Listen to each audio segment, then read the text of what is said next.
So, hello! Hi po sa lahat. And I decided to do a vlog to share kung ano yung experience ko so that others may also be aware and informed. Although, syempre ako, I will be just basing it on my own experience. I don't have much time to really research on it dahil ang bilis lahat ng mga pangyayari. But at least yung on my experience, meron akong ma-share sa inyo about it. How did I find out na meron akong cancer was July 28. That was about 2 weeks after nung operation ni Mommy from the hip replacement. And it was just accidental. Parang Mommy was doing well with the therapy. Nakakalakad na siya with a walker, although may bantay pa din. And then it was around 11, 10 o'clock natapos yung klase ko, and then we had dinner. Usually after dinner, that's when we do our family devotion. Yun, doon kami sa kama, sa kwarto. And then, since bagong kain, himas-himas ng tiyan, ganyan habang nagdi-discuss. And then, yun, napadaan lang sa right breast. And then, meron akong naramdamang parang hump.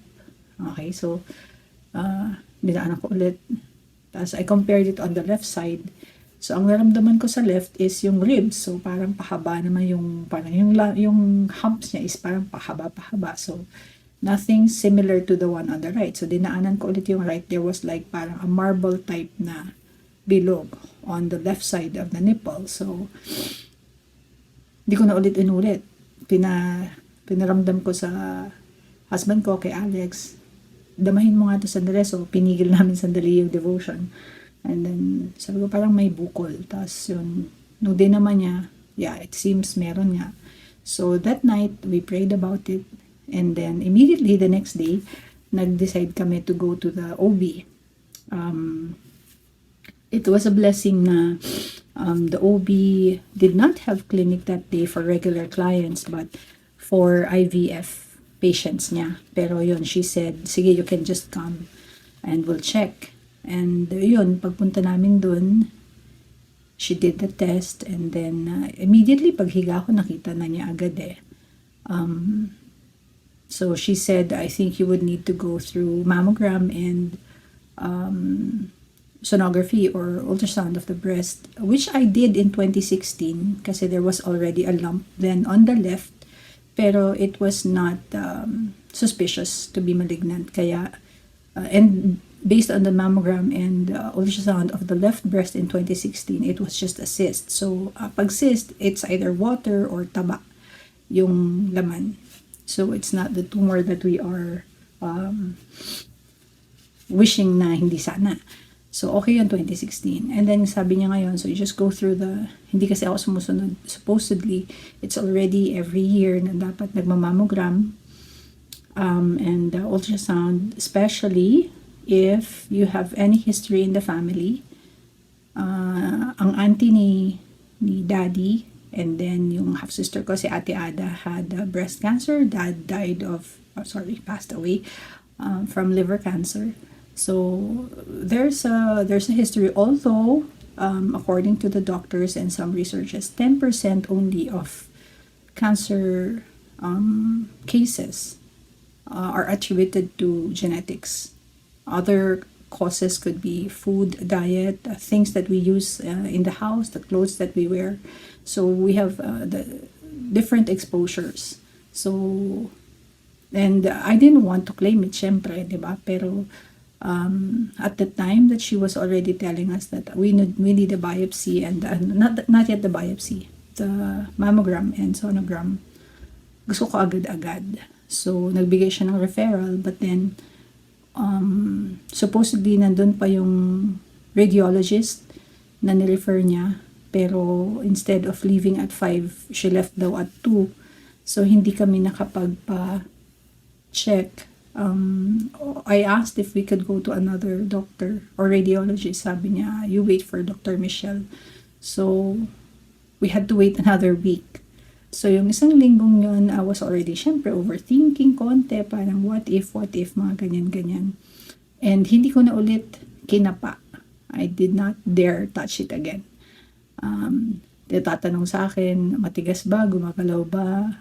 Ayoko nang alamin. But I was not really bothered or worried. Pero kasi alam ko naman the Lord would not bring me to a place na hindi ko siya kasama. So, andun yung confidence ko. I was secure in God na He will be with me. Kasi yung palang kay Mommy, grabe na yung pinakita ng Diyos na presensya niya. Even before Mommy met the accident, God already have provided for the strength, the finances that we need. Also, syempre, hindi naman siya dumating ng isang bugso, pero the assurance of God that He was with us, that He has gone before us, was there. Kaya the pain that Mom felt for 7 days before the operation, the delay, so parang nakita ko na may dahilan ng Diyos for letting these things happen. He was stretching our faith, He was stretching our perseverance. Will we give in to parang magtatampuan na ba sa Diyos? Kasi ang tagal naman pinagdusa yung nanay mo, parang ganun. Parang yun ang bulong ng demonyo sa akin. But then, at that time, sige Lord, even if it was hard to understand what's happening at that moment, why we had to wait for 7 days before she got the operation. She was in excruciating pain na parang praying na kunin na siya ni God. Pero hindi, parang God has His timeline. We cannot question why God had to delay. And aside from that, yung danger ni Mommy for the operation was yung heart condition niya.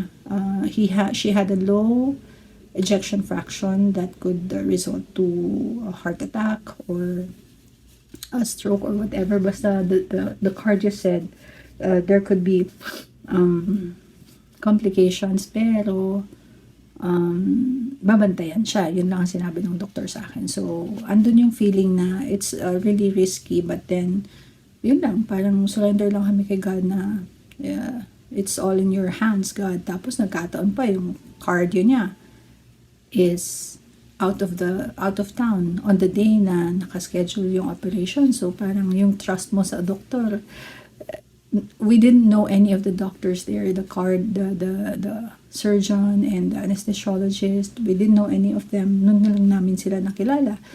So parang inalis ni God yung comfort of having someone that you trust. So parang nilalagay ng Diyos yung tiwala namin sa Kanya. So nung pumasok si Mommy doon sa OR na yun, we already surrendered to God na, God, if you will let her survive this operation, it means that you're going to provide us with the strength, with the finances, with the patience, with the will. Kasi si Mommy, kailangan gustuhin niya talagang lumakad after the operation. And kami, we have to be patient with her sa kanyang therapy. Kasi medyo mahina ang loob ni Mommy. So, kailangan encourage siya, ganyan. So, alam namin yung haharapin namin after that. But, sabi ko, if you will take her during this operation, I will be secure that she'll be in your hands. Parang ganon. So, pray lang kami talaga. And, ayun, she survived the operation. So, thank God. Parang bonus to na, Lord, you're going to be with us. So, I guess it was just like a stretch. Yung time na yun kay Mommy. Na pinakita ng Diyos na if I am able to do it with her, then I will be able to do it with you. Parang ganun yung pinapakita ng Diyos sa akin na everything was going fine. Nag-ano siya, therapy, yun nga, nakakalakad na siya. And then, suddenly, biglang may ganun. Out of the blue, biglang, oops, may bukol. And then, the waiting time from the OB to the radiologist, madaming realizations or parang reflections and questions. Pero yung isang pinakamahalagang tinuro sa akin ng Diyos kasi during the confinement ni Mommy, that was like almost 2 weeks, tinuro sa akin ng Diyos nun was, do not ask why. Why is this happening? Why do you prolong the agony? It's not the why. Ang tinuro ng Diyos sa akin nun is you ask how. How can you use this situation to glorify me? How can you use this situation to change me as the person that He wants me to be? Ano yung character na gustong baguhin sa akin ng Diyos para mas ma-glorify siya sa buhay ko, sa buhay namin ng pamilya ko? Parang, how can I use this to testify that God is alive? Parang ganun. So, doon pa lang, nabago na yung perspective ko in experiencing hardships. So, you do not ask why, but you ask how. So, I guess when I discovered that I had the lump, yun na yung isang bagay na nag-assure sa akin na you must have a purpose for this, God. So, wait kami for 1 week until we had the time to go to the radiologist. So, next yon,